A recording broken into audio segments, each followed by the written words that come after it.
Merci infiniment pour vos dons et félicitations, nous avons franchi la barre des 15 000 euros.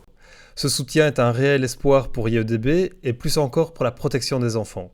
Merci encore. Vous êtes nombreux à avoir apprécié la vidéo précédente sur le recours en annulation, mais j'ai aussi laissé certains dans l'expectative car trop provoquant. Alors j'avoue être sorti du cadre habituel de communication de IEDB et j'en suis navré. À vrai dire, j'en ai eu ras-le-bol.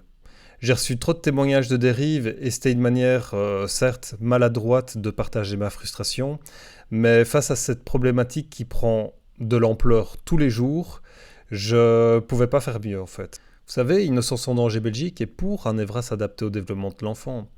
Si l'EVRAS, c'est 2 heures en P6 et en S4 et que cela consiste à apporter une information impartiale, à développer un esprit critique, à assurer la protection de leurs droits, eh bien Innocence en danger Belgique vote pour. Mais vous comprenez que le décret ne se limite pas à rendre obligatoire une animation en P6 et S4. D'abord, le décret fait référence au guide pour l'EVRAS pour cadrer les animations, et je le rappelle, que le guide EVRAS n'est pas conforme au développement psycho-affectif des enfants. Alors ensuite, le décret prévoit la généralisation de l'EVRAS dès la 3e maternelle sur base du guide pour l'EVRAS, mais aussi des référentiels du tronc commun qui lui est un programme obligatoire à suivre pour tous les enseignants. Et donc le décret aujourd'hui est de facto permissif, ne protège pas nos enfants en cas de dérive, et comme je le disais, en plus nous recevons chaque semaine des témoignages alarmants. Je vais vous partager ici 2 témoignages qui cette fois-ci concernent des enseignants et directions qui dispensent de l'EVRAS dans l'esprit du décret. Alors évidemment, attention aux généralités, le milieu scolaire ne se résume pas à ces témoignages, il y a bien évidemment plein d'enseignants qui font un travail de qualité. Fin 2023, pour lutter contre le harcèlement et les inégalités sociales, plusieurs classes d'élèves en P1 et P2 à Charleroi ont été voir au cinéma Mon Ninja et moi. Ça raconte l'histoire d'une poupée ninja qui prend vie et qui décide à tout prix de se venger contre un tortionnaire qui exploite les enfants à l'usine. Dès les 5 premières minutes du film, un enfant de l'usine se fait massacrer à mort à coups de bâton. Les bruitages sont très très réalistes. Un adolescent reçoit la poupée ninja et je vous passe les détails, mais en gros il s'associe pour l'aider dans sa quête de vengeance. La poupée ninja lui explique qu'il est l'âme d'un esprit vengeur depuis qu'il s'est fait trahir du temps des samouraïs. Alors à cette époque, le ninja n'était pas parvenu à protéger une quinzaine de bébés qui se font tous massacrer. Et à nouveau, le bruitage des hurlements des enfants est extrêmement bien fait. Alors c'est pas tout, les enfants de P1 et P2 qui croyaient avoir tout vu, eh bien non.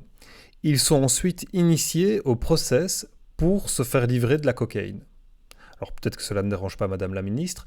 En attendant, c'est plus d'une centaine d'enfants de 6 à 8 ans qui ont vu ce film-là. Et je peux vous assurer avec confirmation de pédopsie que certaines images peuvent tout à fait avoir un caractère effractant pour le psychisme des enfants. Alors croyez-moi bien, vous aurez des nouvelles de cette affaire. Vous vous souvenez de mon appel à témoignages dans le bulletin numéro 2 sur la question des nudes? Eh bien, parmi les témoignages reçus, on en a un d'un niveau de gravité élevée.